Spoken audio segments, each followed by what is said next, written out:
Welcome to खोलो किताब। आज हम क्लास 6th, 7th और 8th की एक्टिविटी शीट नंबर 58 सॉल्व करेंगे जो 30 मार्च को आपको दी गई है। यहाँ ऊपर आप अपना नाम लिखेंगे, यहाँ जो भी आपके टीचर हैं उनका नाम लिखेंगे। अगर आप चैनल पर नए हैं तो पहले चैनल को ज़रूर सब्सक्राइब कर दें और वीडियो पसंद आए तो लाइक एंड कमेंट करना ना भूलें। ये आपकी इंग्लिश की एक्टिविटी शीट है जिसमें क्या टॉपिक दिया है, स्ट्रेंथ्स एंड वीकनेसेस। ये पढ़ने से पहले हम रीडिंग इंस्ट्रक्शंस देख लेते हैं, कैसे बच्चों को ये कहानी पढ़नी है, क्या क्या दिशा निर्देश आपको दिए गए हैं। Let your voice reflect the tone of the story और the personalities of the characters.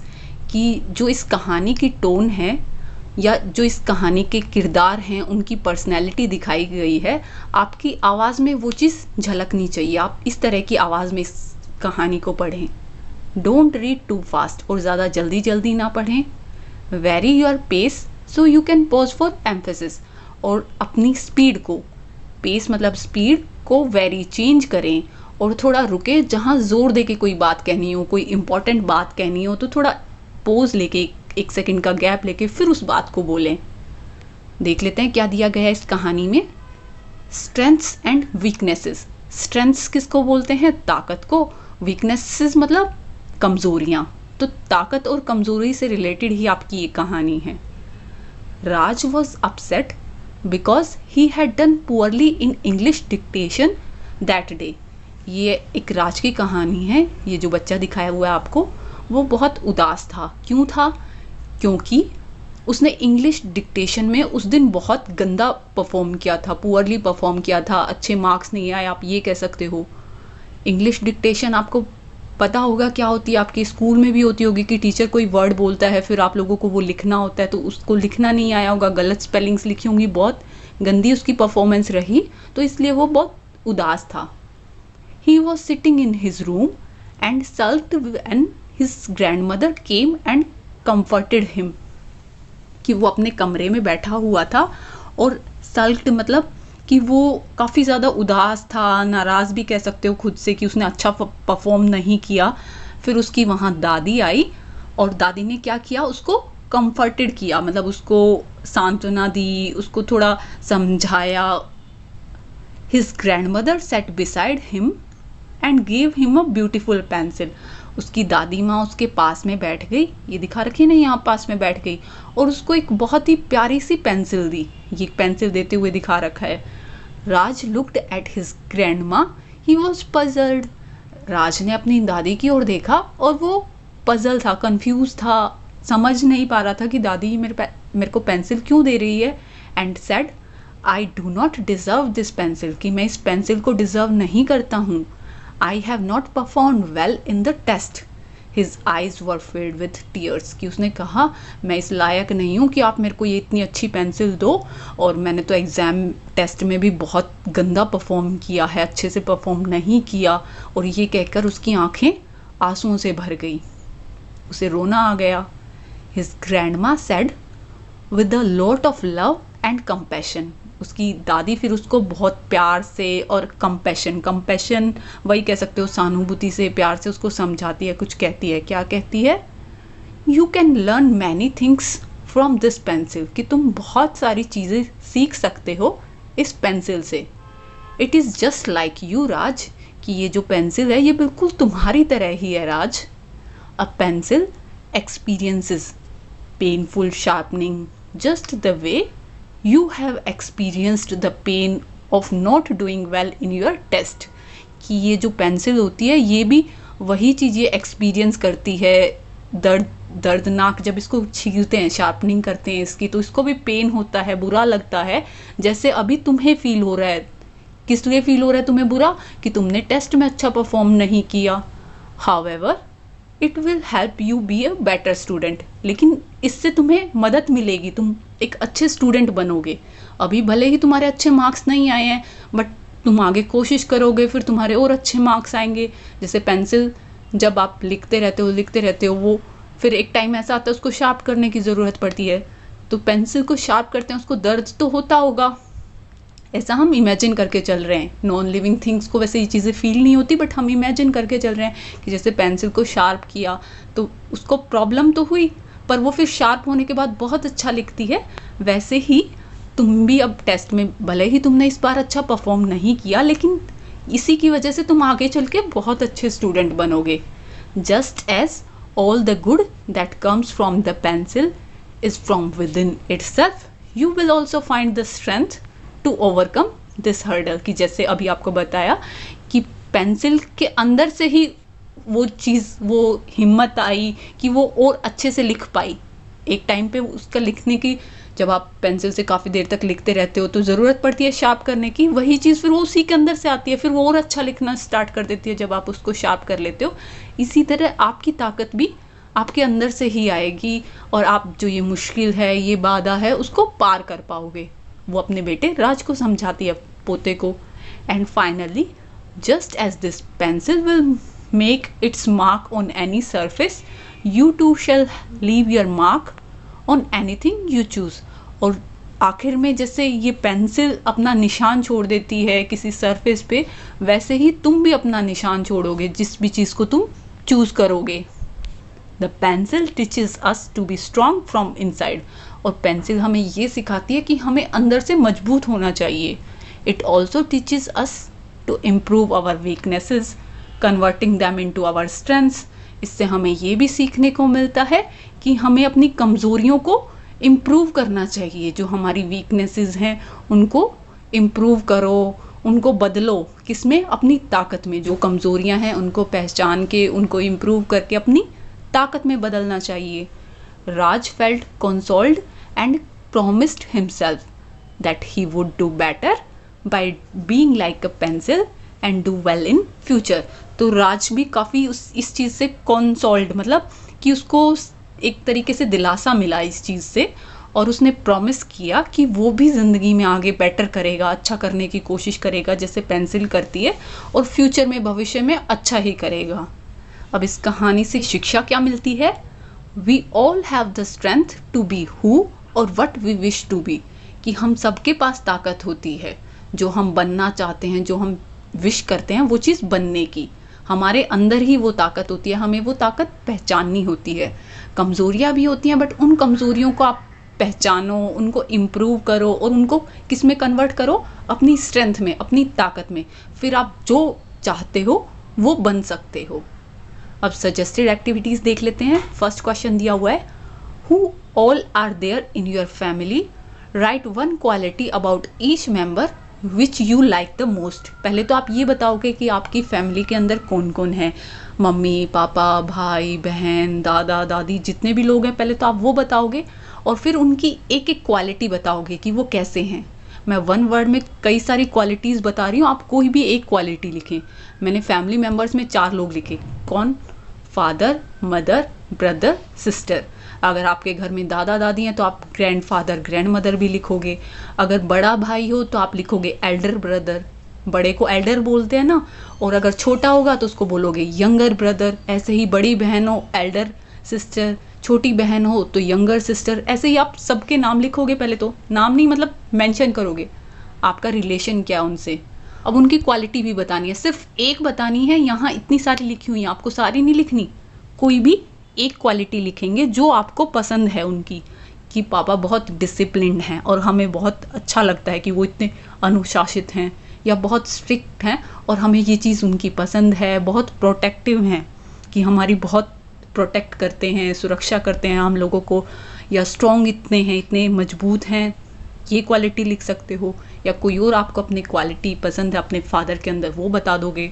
Mother की लविंग है, बहुत प्यार करती है, केयर करती है, परवाह करती है, देखभाल करती है।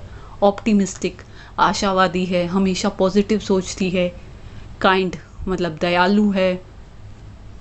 ब्रदर की क्या क्या क्वालिटीज़ लिख दी? हैंडसम या फन लविंग, ऑसम, हेल्पिंग, कि उसको मज़े करना बहुत पसंद है। ये चीज़ मुझे बहुत पसंद है अपने भाई की, या वो बहुत ही मदद करता है दूसरों की, ये चीज़, ये क्वालिटी बहुत पसंद है। बहन की कौन सी क्वालिटी पसंद है? कि वो बहुत ईमानदार है, या क्रिएटिव है, या बहुत ही वाइस, जेनरस है, क्यूट है। कोई भी एक लिखें। जितने भी आपके घर में फैमिली मेम्बर्स हैं सबकी सिर्फ एक एक ही लिखें। यहाँ सिर्फ एक ही लिखने के लिए बोला था मैंने, वैसे हेल्प के लिए बहुत सारी क्वालिटीज़ मेंशन की हैं। नेक्स्ट क्वेश्चन क्या है?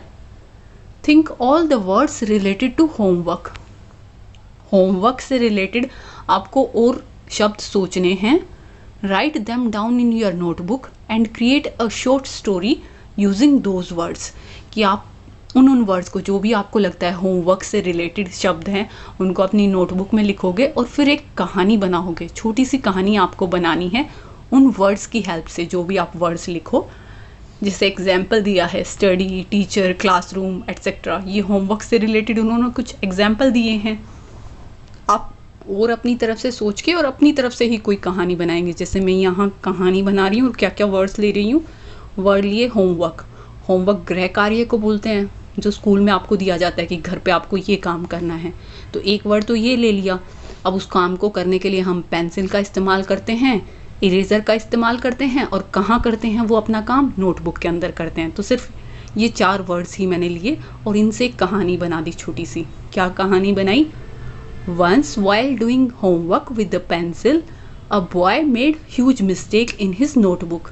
ये जो आपको रेड वर्ड्स दिखाए हुए हैं, इसका मतलब हमने ये वर्ड यूज़ किए हैं, क्योंकि यही कहा है ना क्वेश्चन में, आप जो वर्ड्स लें होमवर्क से रिलेटेड, उनको फिर कहानी में यूज़ भी करना है। तो कहानी क्या है कि एक बार होमवर्क करते वक्त, अपना गृह कार्य करते वक्त, किससे कर रहा था गृह कार्य? पेंसिल से कर रहा था एक लड़का, और उससे बहुत बड़ी गलती हो जाती है अपनी नोटबुक के अंदर। काम तो नोटबुक के अंदर ही करेगा, तो उससे बहुत बड़ी गलती हो गई। Pencil got very sad because she knew that the eraser would have to suffer because of that mistake. अब पेंसिल को बहुत बुरा फील हुआ, उदास हो गई वो। क्यों? क्योंकि वो ये जानती थी कि अब इरेजर को, रबड़ को, उसकी वजह से सफ़र करना पड़ेगा। जो उसने गलती की है उसको इरेजर की हेल्प से आप साफ करोगे तो इरेजर छोटी हो जाएगी, रब करेगी तो। And started crying and said sorry. तो वो रोने लगी, उसको लगा कि गलती तो मैंने की थी, अब सज़ा बेचारी इरेजर को मिलेगी। तो वो रोने लगी पेंसिल और सॉरी बोलने लगी। अब ये मत बोलना कि मैम पेंसिल नहीं बोल सकती, ये कहानी है। कहानी में जैसे जानवर बोलते हैं वैसे ही नॉन लिविंग थिंग्स भी बोल सकते हैं। ये तो नहीं कहा ना कि कहानी रियल होनी चाहिए। कहानी का मतलब ही ये होता है कि उससे हमें कोई सीख मिले, कुछ ऐसी कहानी होनी चाहिए। तो अब वो पेंसिल रोने लगी और वो सॉरी बोल रही थी, माफ़ी मांग रही थी। The eraser told pencil that she was made to help her every time she did something wrong.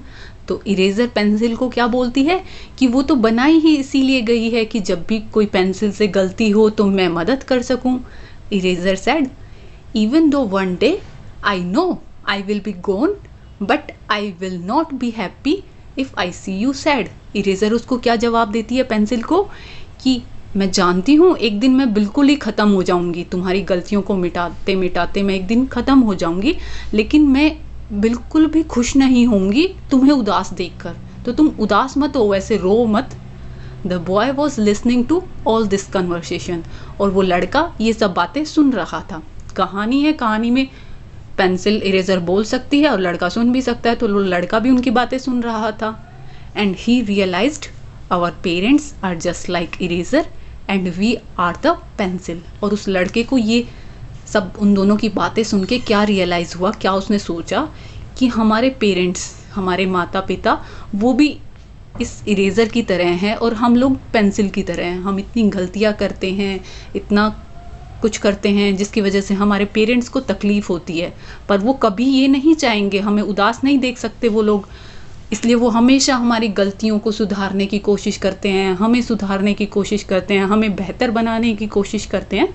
ये उस बच्चे को भी रियलाइज़ हो गया। इस कहानी से मेन मोरल क्या निकला हमने वो भी लिख दिया। छोटी सी कहानी है, मोरल क्या शिक्षा हमें मिली? Take care of our parents, treat them with kindness and most specially love them. कि अपने पेरेंट्स का ध्यान रखो। टेक केयर मतलब उनका ध्यान रखो, उनको अच्छे से ट्रीट करो, काइंडनेस के साथ, दया भावना के साथ, सहानुभूति के साथ ट्रीट करो और उनको अच्छे से प्यार करो। क्योंकि एक दिन धीरे धीरे वो ओल्ड हो जाएंगे, हम ऐसे ही गलतियाँ करते रहेंगे, वो हमें सुधारते रहेंगे। एक दिन वो बहुत बूढ़े हो जाएंगे और हमें छोड़ के भी चले जाएंगे, बट जब तक वो हमारे पास हैं तो हमें उन्हें खुश रखने की कोशिश करनी चाहिए। नेक्स्ट क्वेश्चन देख लेते हैं। थर्ड क्वेश्चन क्या है? The above story is about being hopeful and never giving up. जो अभी हमने इस एक्टिविटी शीट में कहानी पढ़ी है, राज वाली जो आपको स्टोरी दी थी स्ट्रेंथ्स एंड वीकनेसेस वाली, उसी से रिलेटेड क्वेश्चन है। Think of an incident when your performance was not satisfactory in your class test. कि आप कोई ऐसा इंसिडेंट सोचें जब आपने क्लास में अच्छे से परफॉर्म ना किया हो, आपको सेटिस्फाई ना हुआ हो, आपको लग रहा हो कि नहीं मैंने बहुत पुअर परफॉर्म किया, अच्छा परफॉर्म नहीं किया। How did an elder at home console you, right about your experience is not more than 50 words. कि कैसे फिर आपके घर में किसी बड़े ने, किसी एल्डर, आपके बड़े भाई ने या बड़ी बहन वगैरह ने आपको समझाया, घर पर आपको सांत्वना दी, आपको दिलासा दिलाया कि इतना दुखी होने की ज़रूरत नहीं है, कोई नहीं, एक एग्ज़ाम में कम नंबर आ गए, आगे मेहनत करना। आपको वो अपना एक्सपीरियंस बताना है और 50 वर्ड से ज़्यादा नहीं होने चाहिए। यहाँ लिखा हुआ है लास्ट में कि जो आपका एक्सपीरियंस था उसको 50 वर्ड से ज़्यादा में ना लिखें। तो मैं यहाँ एक छोटी सी इंसिडेंट लिख रही हूँ। Once I got 0 in my maths class test, कि एक बार मेरे मैथ के क्लास टेस्ट में 0 मार्क्स आए and I was very disappointed, और मैं बहुत उदास थी। But my elder brother motivated me a lot, लेकिन मेरे बड़े भाई ने मुझे बहुत मोटिवेट किया। He explained me that all things are difficult before they are easy, और उसने मुझे समझाया, ये एक्सप्लेन किया कि सभी चीज़ें पहले शुरू में डिफ़िकल्ट ही होती हैं, मुश्किल ही होती हैं, बाद में ईजी होती हैं। कोई भी स्टार्टिंग से ईजी नहीं होता है, धीरे धीरे वो ईजी होना स्टार्ट होती हैं। शुरू में सब मुश्किल ही होता है। जैसे आप फर्स्ट क्लास में थे तो आपको फर्स्ट क्लास मुश्किल लगती होगी, सेकंड में हुए तो आपको सेकंड क्लास मुश्किल लगती होगी, ऐसे ही धीरे धीरे अब आप 6th 7th 8th में पहुंच गए हैं तो आपको लगता होगा फर्स्ट क्लास में तो कुछ भी नहीं होता, फर्स्ट क्लास तो इतनी ईजी होती है ना। बट उस टाइम पे तो वो आपको डिफ़िकल्ट लगती थी। तो शुरू में सारी चीज़ें डिफ़िकल्ट लगती हैं, बाद में वो ईजी बनती हैं। We just have to try them with enjoyment, not with fear. और हमें सिर्फ कोशिश करनी चाहिए, जो आपको मुश्किल लग रही है चीज़ उसको भी करने की कोशिश करो, मज़े के साथ करने की कोशिश करो, डर के साथ मत करने की कोशिश करो। अगर डर के करोगे तो फिर वो आपको और मुश्किल ही लगेगी, आसान नहीं लगेगी। अगर उसको एंजॉय करते हुए उस काम को करोगे तो आप ईज़िली उस काम को कर पाओगे। कि अगर मैथ के टेस्ट में कम नंबर आए हैं, मैथ मुश्किल लगती है, तो ये मत सोचो बहुत मुश्किल है, बहुत मुश्किल है, मुझसे नहीं होगा। करने की कोशिश करो, हाँ मुश्किल है पर कर लोगे। आप खुद को समझाओ ये चीज़। ये छोटी सी कहानी एक्सपीरियंस लिख दिया। आप चाहो तो अपनी तरफ से कोई आपका ऐसा ही कोई एक्सपीरियंस हो वो लिख सकते हो। आई होप आप लोगों को वीडियो पसंद आई होगी। अगर वीडियो पसंद आई हो तो लाइक एंड कमेंट करना ना भूलें। और ये वो व्हाट्सएप नंबर है जिस पर आप अपना रियल नेम, जो यूट्यूब आईडी पर आपका नेम शो होता है वो, और अपनी क्लास मैसेज करें ताकि हम आपका फिर उसी नाम से सेव करें और हमें रिकॉग्नाइज हो जाए। क्योंकि आप लोगों की यूट्यूब आईडी अलग है और रियल नेम अलग है मोस्टली का, इसीलिए मैं ये 3 चीज़ मेंशन करने के लिए बोलती हूँ। और कोई भी आपको वीडियो के रिगार्डिंग क्वेरी हो, डाउट हो तो आप मैसेज करके पूछ सकते हैं। Thank you.